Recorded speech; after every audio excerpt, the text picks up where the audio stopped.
Hello guys, good morning. I am Urmila ma'am from my con school GGC. तो guys आज हम पढ़ेंगे 7th class subject Hindi और lesson number 14 Khan पान की बदलती तस्वीर। और इसके लेखक हैं प्रयाग शुक्ल। लेखक हमें खान पान की बदलती तस्वीर अर्थात हमारा खान पान किस प्रकार बदल रहा है इसके बारे में इस पाठ में जानकारी दी गई है। पिछले 10-15 वर्षों से हमारी खान पान की संस्कृति में एक बड़ा बदलाव है। अर्थात पिछले कुछ साल जैसे 10-15 सालों से क्या हो रहा है कि हमारे जो खान पान जो हम रोज में जो खाना खाते हैं उसकी संस्कृति अर्थात उसमें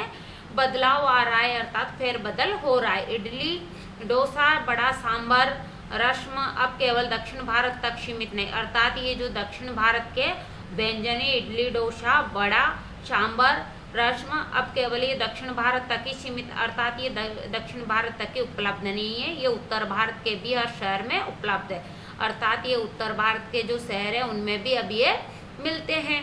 और अब तो उत्तर भारत के ढाबा संस्कृति लगभग पूरे देश में फैल चुके। और अब क्या है, जो उत्तर भारत की जो ढाबा संस्कृति अर्थात जो जगह जगह छोटे छोटे ढाबे लगाए जाते हैं खाने पीने के, तो वो अब सब जगह फैल चुके हैं। अर्थात हर थोड़ी थोड़ी दूरी पर ढाबे तुम्हें मिलेंगे। अब आप कहीं भी हो, अब चाहे आप किसी भी जगह हो, उत्तर भारतीय रोटी, दाल, साग आपको मिल ही जाएंगे। अर्थात कोई सी भी जगह पे हो, जैसे उत्तर भारत में रोटी, दाल, साग ये सब कुछ कहीं आपको मिल ही जाएंगे। फास्ट फूड, तुरंत भोजन, और फास्ट फूड क्या होता है, तुरंत भोजन, जल्दी का भोजन का चलन भी बड़े शहरों में खूब बढ़ा है और यह भी बहुत ज्यादा बढ़ रहा है आजकल इसका चलन भी। इस फास्ट फूड में बर्गर, नूडल्स जैसी कई चीज़ें शामिल है। और फास्ट फूड में क्या शामिल है, बर्गर हुआ है, नूडल्स हुए, ऐसी कई चीज़ें जो इसमें शामिल है, मिली हुई है। एक ज़माने में कुछ ही लोगों तक सीमित है और एक ऐसा ज़माना था जब इन चीज़ों को कुछ बहुत कम लोग इनके बारे में जानते थे कि बर्गर क्या होते हैं, नूडल्स क्या होते हैं, इसके बारे में बहुत कुछ लोग ही जानते थे। कि चाइनीज नूडल्स अब संभवतः किसी के लिए अजनबी नहीं। और जो चाइनीज नूडल्स होते हैं अब वो संभव, अर्थात उनको अब कोई भी इनसे अजनबी नहीं है, अर्थात इनको सब जानने लग गए, अब इनसे कोई भी अनजान नहीं है। 2 मिनट्स नूडल्स के पैकेट बंद रूप से कम बच्चे बूढ़े सभी परिचित हो चुके हैं। और जो 2 मिनट्स अर्थात 2 मिनट में पकने वाली जो मैगी होती है वो नूडल्स होते हैं, उनसे तो अब सब कुछ वो कैसे आते, पैकेट में बंदी हुई आते, इनसे तो कम से कम सभी बच्चे हो या बूढ़े हो सभी जानने लग गए हैं आजकल इनको। इसी तरह नमकीन के कई स्थानीय प्रकार और इसी प्रकार जो नमकीन होती है उसके भी कई स्थानीय प्रकार अभी तक भले मौजूद हो, अभी तक कई स्थानों की नमकीन प्रसिद्ध है। लेकिन आलू चिप्स के कहीं विज्ञापित पूरी तेजी से घर में अपनी जगह बनाते जा रहे हैं। जैसे पहले तो नमकीन कई स्थानों की नमकीन जैसे रतलामी नमकीन वगैरह तो ये प्रसिद्ध है एक स्थान की, लेकिन अब क्या हो रहा है, जैसे आलू चिप्स इनके जो विज्ञापन आते हैं अर्थात इनके जो विज्ञापन दिखाए जाते हैं उनको देख के क्या कर रहे हैं, जिसे हम देखते हैं इसको दूरदर्शन पे वगैरह पे, तो इसका जो विज्ञापन है वो तेजी से घर घर में फैल रहे हैं। अर्थात जब सब लोग देखते हैं तो उनको खाने की इच्छा भी होती है, तो सब लोग इनसे घर घर में फैल जगह बनाते जा रहे हैं। अर्थात ये अब हर घर के सदस्य इनको खाने लगे। गुजराती ढोकला, गठिया भी अब देश के कई हिस्सों में स्वाद लेकर खाए जाते। और जो गुजराती ढोकला, गठिया होती है अब वो देश के और भी हिस्सों में स्वाद लेकर खाए जाते हैं। बंगाली मिठाइयों को केवल रस भरी चर्चा ही नहीं होती, और जो बंगाली मिठाइयाँ होती है उनकी केवल चर्चा ही नहीं होती, वे कई शहरों में पहले की तुलना में अधिक उपलब्ध है। वो अब बातों में नहीं है बंगाली मिठाइयाँ, अब तो क्या है पहले से कई शहरों में तुलना में अब और ज़्यादा उपलब्ध, अर्थात लोगों द्वारा बहुत ज़्यादा पसंद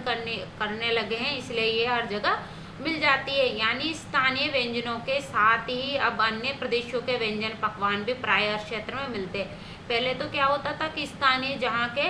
प्रसिद्ध होते हैं वहीं के व्यंजन मिलते थे, लेकिन अब तो जब लोगों की मांग होती है तो वो चीज़ें सब जगह उपलब्ध हो जाती है, इसलिए जो बंगाली मिठाइयाँ हैं वो अब हमारे यहाँ भी उपलब्ध रहती है और क्षेत्र में मिलते हैं। और मध्यम वर्गीय जीवन में भोजन विविधता अपनी जगह बना, और जो मध्यम वर्गीय जो जीवन है उसमें भोजन की जो विविधता अनेक प्रकार है वो अपनी जगह बना चुकी है। कुछ चीजें और भी है हुई है और कुछ चीजें और भी हुई है। मसलन अंग्रेजी राज तक तो ब्रेड केवल साहबी ठिकानों तक ही सीमित थे। और पहले मसलन क्योंकि जब अंग्रेज लोग थे तो जो ब्रेड होती थी वो केवल साहब जो बड़े लोग होते थे वहां तक ही सीमित थे, अर्थात वही इनका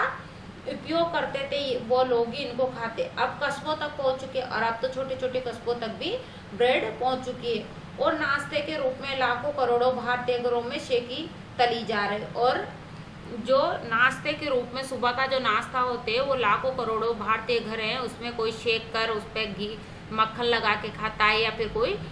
चाय के साथ ऐसे खा लेते हैं। तो ये अब हर कोई घर में ब्रेड मिलती है। खान पान की इस बदलती हुई संस्कृति से सबसे अधिक प्रभावित नई पीढ़ी हुई है। और खान पान की जो बदलती तस्वीर है इससे सबसे ज़्यादा अगर कोई प्रभावित हुई है तो वो क्या है, जो नई पीढ़ी, जो हमारी नई पीढ़ी है वो जो पहले के स्थानीय व्यंजनों के बारे में बहुत कम जानते। और ऐसा महसूस हो रहा है आजकल के जो बच्चे हैं वो पहले के जो स्थानीय व्यंजन थे उनके बारे में अब बहुत कम, क्योंकि पहले के जो स्थानीय व्यंजन है वो अब बहुत कम घरों में बनते हैं, क्योंकि आजकल तो ये जो फास्ट फूड चल रहा है वही ज़्यादा पसंद किया जाता है। पर कई नए व्यंजनों के बारे में बहुत कुछ जानते हैं और पर कहीं ऐसे जगह हैं जहाँ पर नए व्यंजनों के बारे में बहुत कुछ जानते हैं। स्थानीय व्यंजन भी तो अब घटकर कुछ ही चीजों तक सीमित, और अब स्थानीय व्यंजन क्या हो गए, घट गए हैं, अर्थात इनकी मांग घट गई है और कुछ चीजों तक ही सीमित रह गए। बम्बई की पाव भाजी, और बम्बई की जो पाव भाजी है वो बहुत प्रसिद्ध है। और दिल्ली के छोले कुलचों की दुनिया पहले की तुलना में बड़ी जरूर है। बम्बई की जो पाव भाजी और दिल्ली के जो छोले कुलचों की दुनिया अब और पहले की तुलना में ज़्यादा, अब लोग और ज़्यादा पसंद करने लग गए। पर अन्य स्थानीय व्यंजनों की दुनिया में छोटी हुई, और अन्य स्थानीय जो व्यंजन है उनकी दुनिया तो छोटी हुई है, अर्थात उनको कम पसंद किया। जानकार ये भी बताते हैं कि मथुरा के पेड़ों और आगरा के फेटे नमकीन में हैं। अर्थात जानकर जो जानते हैं, सभी जानते हैं, अपन लोग भी जानते हैं कि मथुरा के पेड़े बहुत प्रसिद्ध है और आगरा के पेटे, और आगरा के जो पेटे वो नमकीन है वो बहुत ज़्यादा प्रसिद्ध है। अब वो बात कहाँ रही, अर्थात अब इनमें भी वो बात नहीं रही है। यानी जो चीज़ें बची भी हुई है उनकी गुणवत्ता में फर्क पड़ा है, अर्थात जैसी पहले ये चीज़ें मिलती थी आजकल इनकी गुणवत्ता में फर्क आने लगा है, अर्थात वो पहली जैसे पेड़े और पेटे नहीं मिल रहे। फिर मौसम और ऋतुओं के अनुसार फलों खाद्यान्नों से जो व्यंजन और पकवान बना करते थे, और आजकल क्या है, मौसम और जो ऋतु हैं उसके अनुसार जो फलों से और जो खाद्यान्न होते थे उनसे जो व्यंजन बनते थे अर्थात जो मिठाई पकवान बना करते थे उन्हें बनाने की फुर्सत भी नहीं है और उन्हें बनाने के लिए इंसान के पास समय नहीं है। कितने लोगों को रह गई, अर्थात कितने लोगों के पास समय। अब गृहिणियाँ या कामकाजी महिलाओं के लिए खरबूजे के बीज सुखाना, छीलना और फिर उनसे व्यंजन तैयार करना सचमुच दुशाय है। और अब जो गृहिणियाँ, अब जो आजकल की जो घर में काम करने वाली औरतें होती है, गृहिणियाँ होती है, या फिर कोई कामकाजी जो बाहर काम करने वाली महिला होती है, उनके पास इतना समय कहाँ है कि जो खरबूजे के बीज, जो खरबूज होते हैं गर्मी की ऋतु में जो आते हैं, उनके बीजों को निकालते हैं, फिर उनको सुखाते हैं और उनको छील कर फिर उनसे व्यंजन तैयार करते हैं। अर्थात बहुत प्रकार की जो मिठाइयाँ वगैरह होती हैं इनमें ये बीजों को डाले जाते हैं, जैसे लड्डू वगैरह होते हैं तो इनको उसमें डाला जाता है। सचमुच दुष्षाय, अर्थात ये बहुत ज़्यादा कष्टकारक हो चुका है। यानी हम पाते हैं कि एक और तो स्थानीय व्यंजनों में कमी आई, और इसका अर्थ हम ये लगाते हैं कि एक तरफ तो स्थानीय जो हमारे स्थानीय व्यंजन हैं उनमें कमी आई है, दूसरी ओर ये देसी विदेशी व्यंजन अपनाए जा रहे हैं। और इसका कारण क्या है कि आजकल किसी के पास समय नहीं है, इसलिए जो हमारे स्थानीय व्यंजन अर्थात जिनको हम बना सकते हैं उनमें कमी आ रही है, और जो विदेशी व्यंजन आ रहे हैं उनको ज़्यादा पसंद किया जा रहा है, जिससे इनको अपनाया जा रहा है, अर्थात इनको ज़्यादा पसंद किया, जिन्हें बनाने पकाने में सुविधा हो और जिन्हें ऐसे व्यंजन को बनाने में दिलचस्पी और खाने में ली जा रही है कि जिनको बनाने में अर्थात वो जल्दी से तैयार हो जाए। जटिल प्रक्रिया वाली चीज़ें तो कभी कभार व्यंजन पुस्तिकाओं के आधार पर तैयार की जाती, और जिन जटिल प्रक्रिया अर्थात उनको बनाना थोड़ा कठिन हो ऐसी चीज़ें तो कभी कभार क्या करते हैं, जैसे पुस्तिका जो खाना बनाने की जो किताबें आती है उनके आधार पर तैयार की जाती है। अब शहरी जीवन में जो भागम भाग है, अर्थात जो शहरी जीवन होता है उसमें भागम भाग, उसमें भागा दौड़ी का जो जीवन होता है, उसे देखते हुए ये स्थिति स्वाभाविक लगती है, और उसे देखते हुए तो ये स्थिति स्वाभाविक लगती है। फिर कमर तोड़ महंगाई, और फिर महंगाई इतनी ज़्यादा बढ़ रही है कि इंसान के बजट में होता नहीं है इनको, मतलब इनको उपलब्ध कर सके, वो अपना सके। लोगों को कई चीज़ों से धीरे धीरे वंचित किया है, और लोगों को कई चीज़ें ऐसी है जिनसे उनको दूर रखा है, अर्थात धीरे धीरे वंचित हो रहे हैं, उनसे दूर होते जा रहे हैं। जिन व्यंजनों में बिना मेवों के स्वाद नहीं आता, उन्हें बनाने पकाने के बारे में भला कौन 4 बार नहीं सोचेगा। अर्थात कोई ऐसी चीज़ें होती है जिनको बनाने के लिए क्या है, मेवों की जरूरत पड़ती है, सूखे मेवे, ड्राई फ्रूट्स, और जो मेवे होते हैं उनको बनाने के लिए जरूरत पड़ती है, उनका तभी स्वाद आता है जब वो होते हैं। तो उनको बनाने के लिए पहले भला कौन नहीं, अर्थात बनाने के पहले हमें सोचना पड़ेगा। सोचेंगे अरे ये चीज़ नहीं है, तो फिर मन करेगा रहने दो, छोड़ दो इसको नहीं बनाते, कुछ और बना लेते हैं। खान पान की जो एक मिश्रित संस्कृति बनी है, अर्थात खान पान की जो एक मिली जुली संस्कृति बनी है, इसके अपने सकारात्मक पक्ष भी हैं और इसके कुछ सकारात्मक पक्ष भी हैं। गृहिणियां और कामकाजी महिलाओं को अब जल्दी तैयार हो जाने वाले विविध व्यंजनों की विधियां उपलब्ध हैं। अर्थात जो गृहिणियां हैं, घर में कामकाजी महिला और बाहर जो काम करने वाली महिला, वो जल्दी तैयार हो जाने वाले, अर्थात कुछ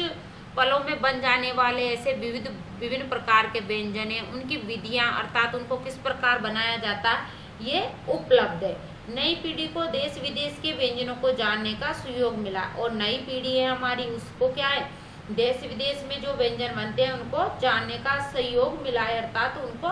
ज्ञान मिला है, भले ही किन्हीं कारणों से और किन्हीं खास रूपों में, क्योंकि ये भी एक सच्चाई है कि विविध व्यंजन उन्हें निखालिस रूप में उपलब्ध नहीं, अर्थात विविध निखालिस रूप में उपलब्ध नहीं है पूरी तरह से। आज़ादी के बाद उद्योग धंधों, नौकरियां, तबादलों का जो एक नया विस्तार हुआ, और जब हमारी आज़ादी, हमारा देश स्वतंत्र हुआ, आज़ाद हुआ, तब से जो उद्योग धंधे हैं, नौकरियां हैं, तबादले, अर्थात एक स्थान से दूसरे स्थान पर का नया विस्तार हुआ है। इसके कारण भी खान पान की चीज़ें किसी एक प्रदेश से दूसरे प्रदेश में पहुंची, और लोग एक स्थान से दूसरे स्थान पहुंचते हैं तो वहाँ भी खान पान की चीज़ों का दूसरे स्थान तक पहुंच जाती। बड़े शहरों के मध्यम वर्गीय स्कूलों में जब दोपहर के टिफिन के वक्त बच्चों के टिफिन डिब्बे खुलते हैं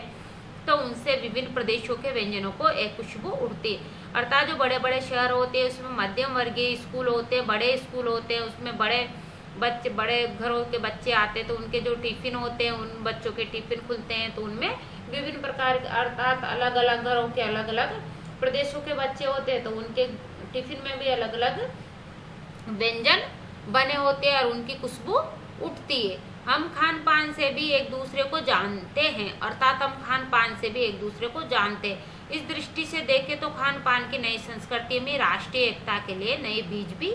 मिल सकती, अर्थात जो इस खान पान की नई संस्कृति का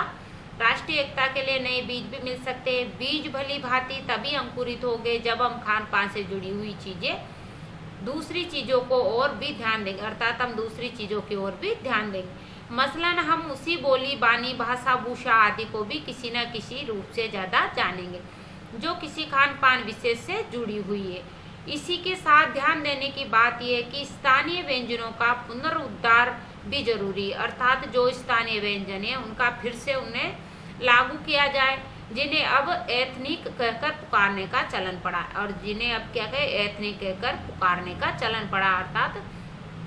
ऐसे स्थानीय व्यंजन केवल 5 सितारा होटलों में प्रचारित नहीं छोड़े दिए जाने चाहिए, अर्थात जो स्थानीय व्यंजन है उनको हम लोग नहीं बनाते, पर जो कोई 5 सितारा होटल होती है, बड़ी होटलें होती है, उनमें प्रचारात, अर्थात उनके प्रचार के लिए हमें नहीं छोड़ना चाहिए। 5 सितारा होटलों में वे कभी कभार मिलते रहे, और 5 सितारा जो होटल होती है उनमें कभी कभार महंगी रेट पर ऊंचे दामों में वो मिलते हैं, पर घरों बाजारों से गायब हो जाए, और हमारे घर बाजारों से ये गायब होते जा रहे हैं, और जो बड़ी होटलें होती हैं उनमें ऊंचे दाम पर ये मिलते हैं। ये एक दुर्भाग्य ही होगा, और ये क्या, ये एक दुर्भाग्य, बुरी बात है। अच्छी तरह बनाई पकाई गई पुड़ियाँ कचौड़ियाँ जलेबियाँ भी अब बाजारों से गायब हो रही, और जो अच्छी तरह से बनाई और पकाई जाने वाली पूड़ियाँ कचौड़ियाँ जलेबियाँ ये भी अब क्या हो रही है, बाजारों से गायब हो रही है। मौसमी सब्जियों से भरे हुए समोसे, और जो मौसमी सब्जियों से भरे हुए समोसे अर्थात इन सब्जियों से जो समोसे बनाए जाते हैं वो कहाँ मिलते हैं, अब वो कहाँ मिलते हैं, उत्तर भारत में उपलब्ध व्यंजनों को भी दुर्गति हो रही, अर्थात उत्तर भारत में जो व्यंजन उपलब्ध है उनकी भी दुर्गति, बहुत बुरी स्थिति हो रही है। अचरज नहीं है कि पहले उत्तर भारत में जो चीजें गली मोहल्लों की दुकानों में आम हुआ करती थी, और ये आश्चर्य की बात नहीं है कि जो उत्तर भारत में जो पहले चीजें गली की जो दुकानें होती थी उन पर आम हुआ करती थी, अर्थात बहुत ज्यादा मात्रा में मिलती थी, उन्हें अब खास दुकानों में तलाशा जाता, और स्थिति ये हो गई कि अब उनको अगर हम उनको लेने के लिए जाते तो उनको कोई खास दुकान होती है उसका पता होता है, अर्थात ये चीज उस दुकान पे मिलेगी। ये भी एक कड़वा सच है, ये भी एक कड़वा सच है कि कई स्थानीय व्यंजनों में हमें तथाकथित आधुनिकता के चलते छोड़ दिया, और कई ऐसे व्यंजन है जिन्हें हमें आधुनिकता आज के जो नया दौर चल रहा है उसके कारण हमने छोड़ दिया। पश्चिम की नकल में बहुत सी चीजें अपना ली, और पश्चिमी की नकल करते हुए हमने ऐसी बहुत सी चीजें अपने जीवन में अपना ली है जो स्वाद स्वास्थ्य और सरसता के मामले में हमारे बहुत अनुकूल रहे, और हम फिर भी उस चीज को अपना रहे जो कि हमारे लिए स्वाद नहीं है, उसमें हमें कोई स्वाद नहीं आता, वो हमारे स्वास्थ्य के लिए भी सही नहीं है, और सरसता के मामले अर्थात वो हमारे लिए उपयोगी नहीं है, फिर भी हम उसके हमारे बहुत अनुकूलन नहीं है, अर्थात हमारे अनुकूलन नहीं है। वो हो यह भी रहा है कि खान पान की मिश्रित संस्कृति हम कई बार चीजों का असली और अलग स्वाद नहीं ले पा रहे, और हमारे खान पान की जो मिश्रित संस्कृति है उससे कई बार हम क्या कर रहे हैं, जो असली चीज होती है उसका अलग स्वाद नहीं ले पा रहे। अक्सर प्रतिभोजों और पार्टियों में एक साथ ढेरों चीजें रख दी जाती, और अक्सर क्या होता है, प्रतिभा जो बड़े बड़े हम जाते हैं शादी ब्याह की जो पार्टियां होती है उसमें क्या होता है कि ढेरों चीजें एक साथ बहुत सारी चीजें चीजें रहती है, और उनका स्वाद गड़बड़ होता रहता है, और इतनी सारी चीजों को अपन खाते हैं तो उनका स्वाद भी मालूम नहीं पड़ता, पेट भर जाता है वैसे ही, तो इतना ज्यादा महसूस नहीं होता कि हाँ ये बहुत अच्छी है। खान पान की मिश्रित या विविध संस्कृति हमें कुछ चीजें चुनने का अवसर देती है, और खान पान की विविधता और संस्कृति में कुछ चीजें ऐसी होती है जिनको चुनने का अवसर देती है, हम उसका लाभ प्राय नहीं उठा रहे, और उसका लाभ हमें नहीं मिल रहा। हम अक्सर एक ही प्लेट में कई तरह के और कई बार तो बिल्कुल विपरीत प्रकृति वाले व्यंजन परोस लेना चाहते हैं, और कई बार एक ही प्लेट में कई तरह के व्यंजन होते हैं, या फिर विपरीत प्रकृति वाले अर्थात हमारे अनुसार नहीं होते ऐसे व्यंजन हम ले लेना चाहते हैं। इसलिए खान पान की जो मिश्रित विविध संस्कृति बनी है और लग यह रहा है कि यही और अधिक विकसित होने वाली है, उसे तरह तरह से जांचते रहना चाहिए, और अब ऐसा महसूस हो रहा है इसके चलते हुए कि हो सकता है आगे के लिए यही ज़्यादा प्रचलित होने वाला है, अर्थात यही खाना हमें आगे के लिए ज़्यादा बढ़ने वाला है। इसको तरह तरह से जांचते रहना चाहिए, अर्थात समय समय पर इसकी जांच की जानी चाहिए। क्वेश्चन नंबर 5 है, खान पान की मिश्रित संस्कृति से लेखक का क्या मतलब है, अपने घर के उदाहरण देकर इसकी व्याख्या करें, अर्थात खान पान की जो मिश्रित संस्कृति है उससे लेखक का क्या मतलब है, और अपने घर का कोई उदाहरण दो जिससे इसकी व्याख्या करें। तो इसका खान पान की मिश्रित संस्कृति से लेखक का मतलब एक प्रदेश के व्यंजनों को दूसरे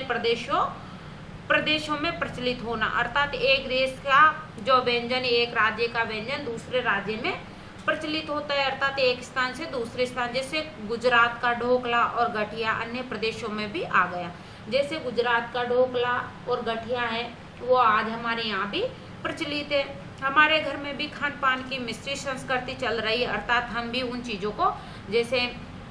गुजरात में जो ढोकला बनता है वो अब हमारे घरों में भी बनता है, इडली सांभर डोसा वगैरह सब आजकल राजस्थान में भी मिलते हैं और सब घरों में खाए पकाए जाते हैं।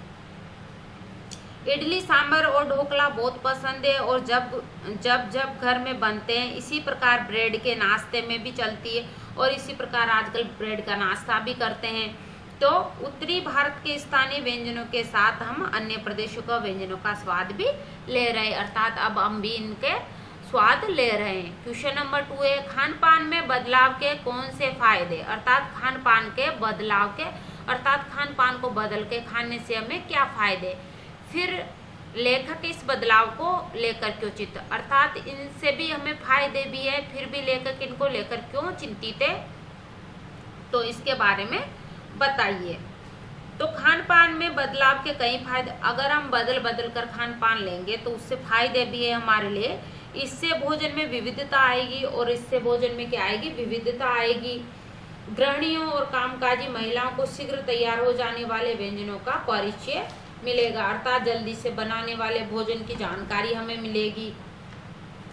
मिश्रित खान पान अपनाने से राष्ट्रीय एकता की भावना बढ़ती है। लेखक की चिंता के कई कारण और हैं, अर्थात इसके कारण नई पीढ़ी विदेशी व्यंजनों की तरफ अधिक आकर्षित हो रही, और जो आज हमारी नई पीढ़ी है वो क्या है, विदेशी व्यंजन है उनकी तरफ ज़्यादा आकर्षित हो रही है, अर्थात ज़्यादा पसंद कर रही है, जिसमें फास्ट फूड जैसे व्यंजन है जो स्वास्थ्य के लिए हानिकारक बताए जाते हैं, और जो ये फास्ट फूड है वो हमारे स्वास्थ्य के लिए क्या होते हैं, हानिकारक होते। स्थानीय व्यंजन धीरे धीरे गायब होते जा रहे हैं, और जो हमारे स्थानीय व्यंजन है जो अक्सर हमारे घरों में बनते रहते थे वो अब गायब होते जा रहे हैं। लोग दावतों में व्यंजनों की भीड़ होने से उनकी असली स्वाद से वंचित हो रहे हैं, और जो क्या होते हैं, प्रतिभोज और दावतें होती है उनमें बहुत ज्यादा मात्रा में भोजन बनाया जाता है, इसलिए हम उनकी असली स्वाद नहीं ले पाते हैं। क्वेश्चन नंबर 3 है खान पान के मामले में स्थानीयता का क्या अर्थ है, अर्थात जो खान पान का मामला है उसमें स्थानीयता का क्या अर्थ है। तो इसका उत्तर है खान पान के मामले में स्थानीयता का अर्थ है किसी स्थानीय प्रदेश से, अर्थात किसी स्थानीय प्रदेश से पहले से प्रचलित व्यंजन, अर्थात जो स्थान या प्रदेश है उसमें पहले से ही प्रचलित जो व्यंजन होता है, प्रचलित व्यंजन जैसे इडली, डोसा, सांभर आदि दक्षिण प्रदेशों के स्थानीय व्यंजन। ये जो व्यंजन है इडली, डोसा, सांभर, ये क्या है, दक्षिण प्रदेशों के स्थानीय व्यंजन, अर्थात ये दक्षिण प्रदेश में वहाँ के लोगों के द्वारा पसंद किए और उनके घरों में बनने वाले व्यंजन है। ढोकला, गाठिया आदि गुजरात के स्थानीय व्यंजन, और ये जो ढोकला, गठिया आदि है ये क्या है, गुजरात वाले व्यंजन है। रोटी, दाल, पूड़ी, कचौड़ी, जलेबी आदि उत्तर प्रदेश, और रोटी, दाल, पूड़ी, कचौड़ी, जलेबी आदि उत्तर प्रदेश, दिल्ली, बिहार आदि के स्थानीय व्यंजन है, अर्थात ये स्थानीय व्यंजन है। ये तीनों क्वेश्चन आप अपनी नोटबुक पर राइट करोगे, लर्न करोगे। अब हम मिलेंगे नेक्स्ट चैप्टर।